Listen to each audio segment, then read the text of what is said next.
Olá, meu nome é Carolina Mouta. E o meu nome é Carolina Muniz. E nós somos alunos do curso de Gerontologia da Universidade Federal de São Carlos, ou UFSCar. Nós estamos aqui hoje para falar sobre o papel do gerontólogo e sobre o primeiro ambulatório de gerontologia do Brasil. Então, para a gente começar a falar sobre isso, a gente precisa falar um pouquinho sobre envelhecimento populacional. E o que seria o envelhecimento populacional? Então, devido a fatores como melhorias nos serviços de saúde, avanços nas tecnologias, melhorias de políticas públicas, dentre outros fatores, tem aumentado a expectativa de vida. E com isso, nossa população tem sido cada vez maior de pessoas idosas. Esse processo, esse fenômeno de envelhecimento populacional, ele começou nos países que possuem maior renda. E com isso, havia um maior planejamento.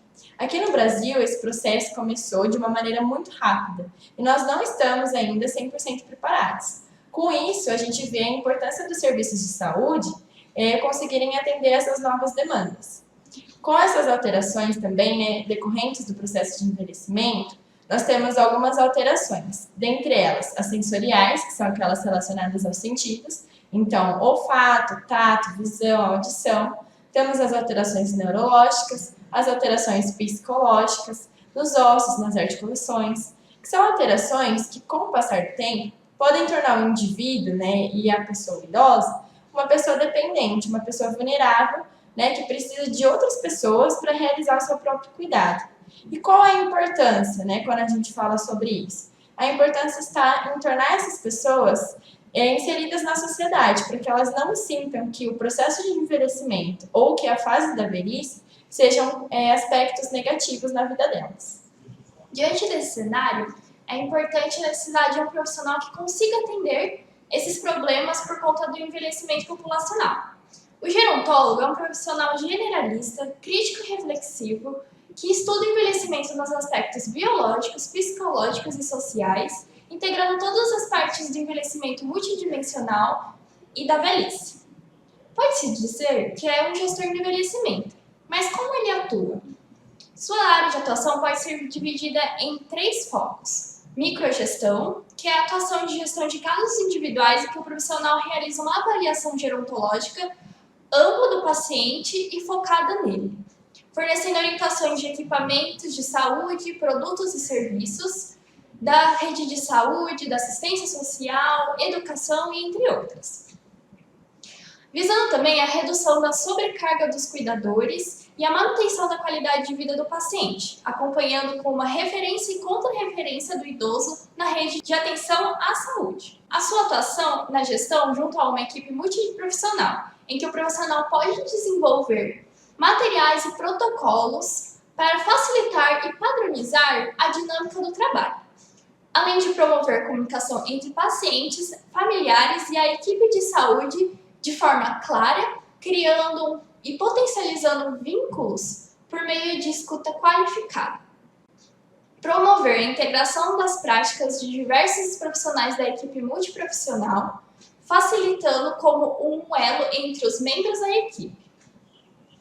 E também temos a macrogestão, que é a atuação mais ampla do profissional, em que ele pode realizar formulação e implementação e fiscalização de políticas públicas relacionadas ao envelhecimento junto aos órgãos de instituições públicas e privadas. Além disso, é um profissional que também pode atuar no ensino comunitário com pesquisas científicas na área do envelhecimento.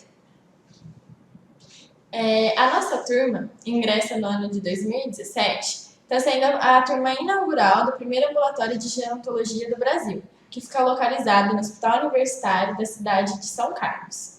A proposta do ambulatório é oferecer um atendimento multidimensional, ou seja, voltado no idoso, como a Carol falou, com um olhar biopsicossocial, então olhando as questões biológicas, psicológicas e sociais. O gerontólogo ele pode atuar na avaliação e na intervenção, assim como na integração e na articulação de questões relacionadas ao envelhecimento e ao cuidado, tanto saudável quanto fragilizado. A respeito da avaliação, o que seria essa avaliação? A avaliação é uma forma de investigar as condições individuais, tanto funcionais, cognitivas, afetivas, familiares e sociais do idoso, de uma maneira que a gente consiga identificar qual que é o comprometimento que ele possui, né? Qual que seria a demanda do indivíduo.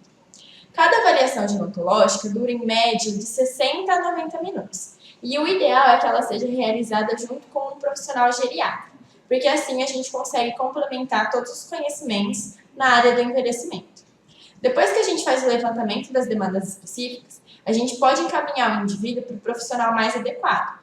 Pode ser um nutricionista, um fisioterapeuta, um terapeuta ocupacional, psicólogo, dentre outros. E como que o gerontólogo pode intervir?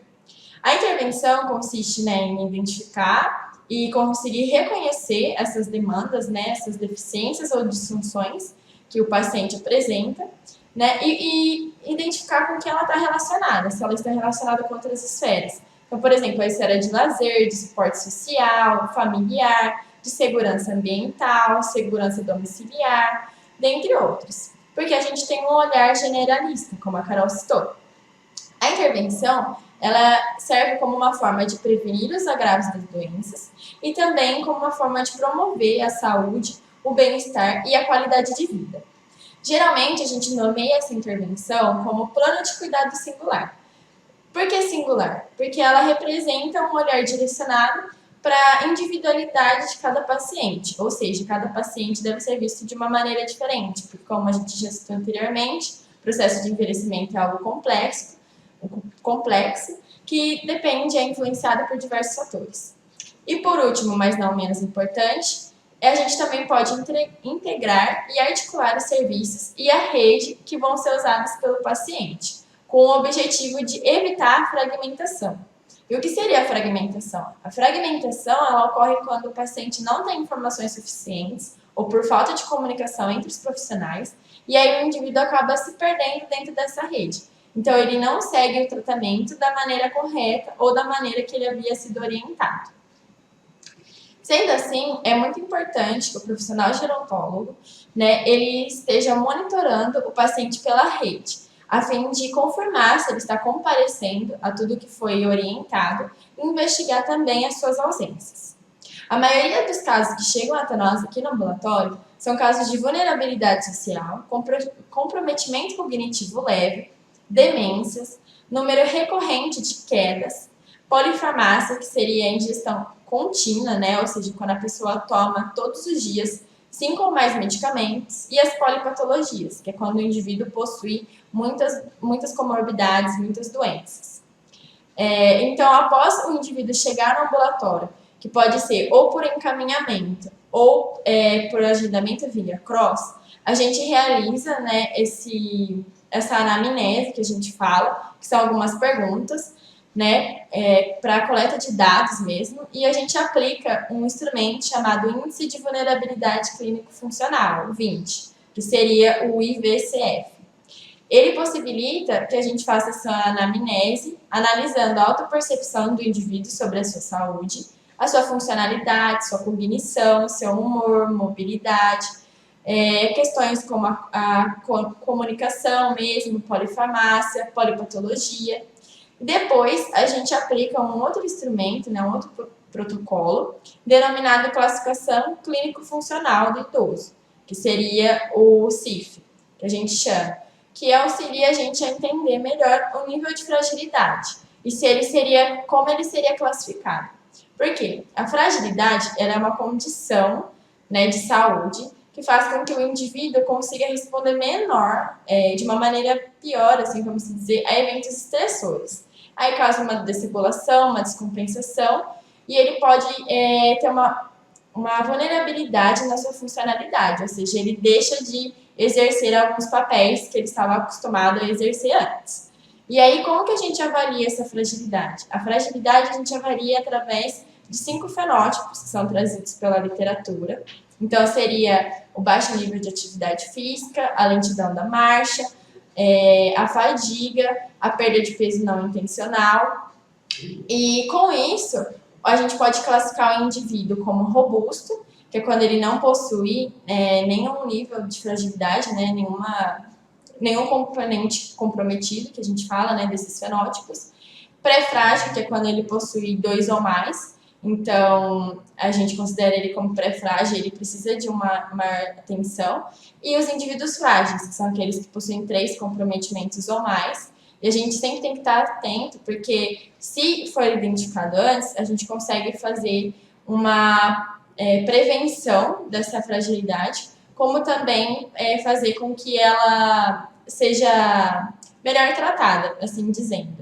Caso contrário, o indivíduo pode evoluir cada vez mais o nível de fragilidade e aí ele pode acabar chegando aos desfechos negativos que a gente fala, que seria quedas, a perda de funcionalidade, né, incapacidade, hospitalização e até mesmo a óbito.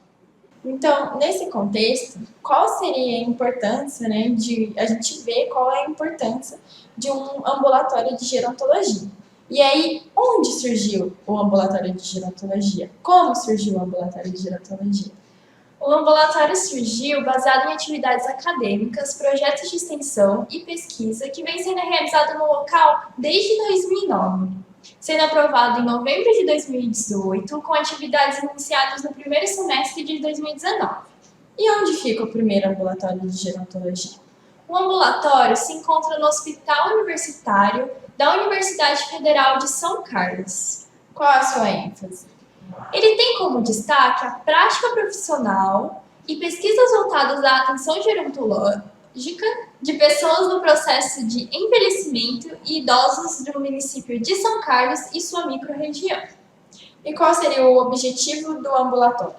Avaliar e planejar os principais problemas relacionados à saúde do idoso, além de manter a rede de atenção de saúde integrada a fazer a gestão dos casos de maneira interprofissional.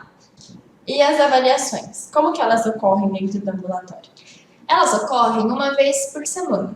Primeiramente, com uma avaliação individual, que indicará os próximos passos a serem seguidos. Então, vista a importância do profissional gerontólogo, do primeiro ambulatório de gerontologia, quando você vem marcar sua consulta com a gente,